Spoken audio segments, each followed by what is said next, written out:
Thanks, Mr. Chairman, and thanks for your leadership and your impassioned leadership on this issue of sexual assault. I'm not going to go into questioning. I think it's been thoroughly vetted, gentlemen, but we know where you are and that you're trying to rectify a very serious situation. But I think you've got a thorough understanding that this committee as a total committee is upset with what's going on in that realm in every branch of our military, and we got to fix it.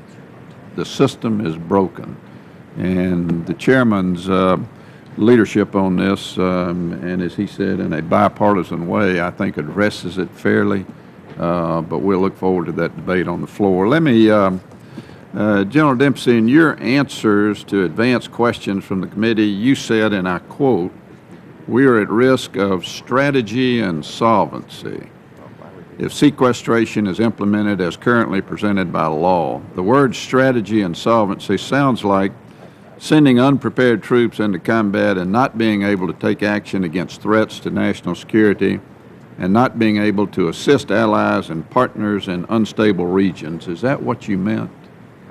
Yes, sir. Maybe even more simply, it's the mismatch of aspirations and abilities. I want to go back, General Dempsey, to Syria. Again, it's been thoroughly talked about here, but I'm a little bit confused. I heard your response to Senator McCain's questioning, and here's kind of the way I see where we are with respect to Syria right now and your participation in the process. You've been in place about 2 years, as we all know. During that 2 years, the conflict in Syria has been going on the entire time.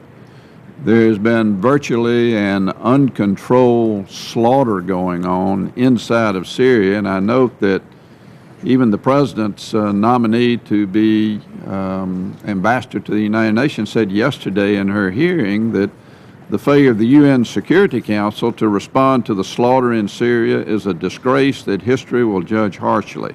I agree with that. But it's also a fact that the United States has kind of sat by and watched what's happening over there and have really had our hands behind our back. Now, you've been in place for 2 years. You have been the principal military advisor to the President on this issue and others.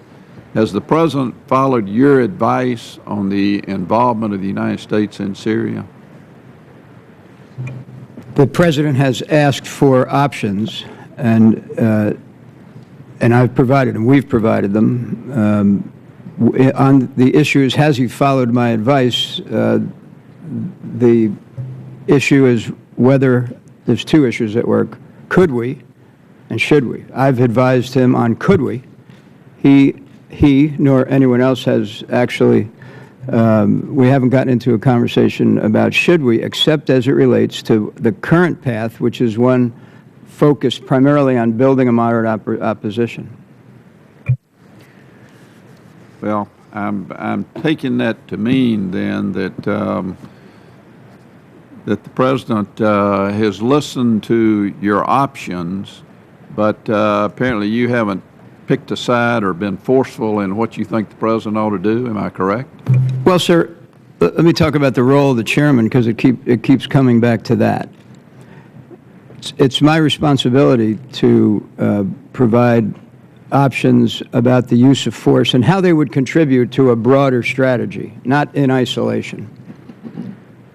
I'm reluctant to, in fact, I'm unwilling actually to discuss my advice to the President on whether we should use force while that deliberation is ongoing. To the point about what's my responsibility to this committee, my responsibility to this committee is to have the same kind of conversations with you as we have on options and on what the military instrument of power could do in the context of a broader strategy. But the decision on whether to use force is fundamentally a political decision, and one that's being deliberated even frequently with regard to Syria. But for me to advocate it would actually put me in what I deem to be an inappropriate position with both the President and this committee. Did you advocate for a no-fly zone or against a no-fly zone? That's the point, sir. I haven't advocated nor opposed any of those options. I have explained what they would do to the situation. Yeah. Well, here's my dilemma, General. You're the top military advisor to the President. Syria is the most significant internal military conflict going on today. It has the capability of providing future unrest to that part of the world that may be permanent. And there's been no change in U.S. policy from a military standpoint in Syria during your 2 years. Now, if we approve you for another 2 years, confirm you for another 2 years, then is there going to be a change in policy in Syria over the next 2 years, or are we just going to keep doing what we're doing, which is watching innocent people slaughtered? Well, Senator, I'd hate to take that burden entirely on myself to determine whether the situation in Syria will change over the next 2 years. You can be sure that as we develop options to be considered in the military instrument of power, that I will articulate whether I think they'll be effective, what are the risks involved to U.S. forces, what are the opportunity costs. You know, look, let me tell you what has changed in the last 2 years. We are far more involved on the Korean Peninsula at higher states of readiness. We are far more involved in the Gulf, higher states of readiness. We continue to manage the conflict in Afghanistan.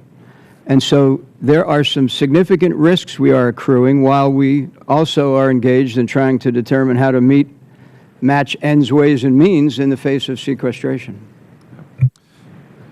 In closing, let me just say that Secretary Hagel, in a recent announcement, directed a 20% cut in the number of top-ranking officers and senior civilians at the Pentagon by 2019. I applaud that move. I think that's something that's got to be done. And we look forward as a committee to working with you, assuming you're confirmed, to carrying out that directive by the Secretary. It's not going to be easy. It's not going to be pleasant, but everybody's got a share in this pain, including our top-ranking folks. No questions. If I could just respond very briefly. There are a couple of things we should do, Senator, whether sequestration was hanging over our heads or not. One of them is to make ourselves more efficient at the institutional level. And the other is compensation and health care. And we're going to need your help to do that. If I could just 1 second, I don't want to leave the committee with the impression that has been in the press that it's only the top brass that are being reduced by 20%. It's the entire staffs that are being reduced by 20%. This is a significant cut, and we offered it. We believe that we have to become more efficient, never waste a crisis. And so it's the entire staff, that not only the Joint Staff, but the OSD staff, but the combatant commander staffs. We're going to trim by 20% over the next 5 years. Just, if I heard you correctly, it's not just that you support it, but that you offered it. Is that correct? Yes, sir. Thank you. Thank you, Senator Chambliss. Senator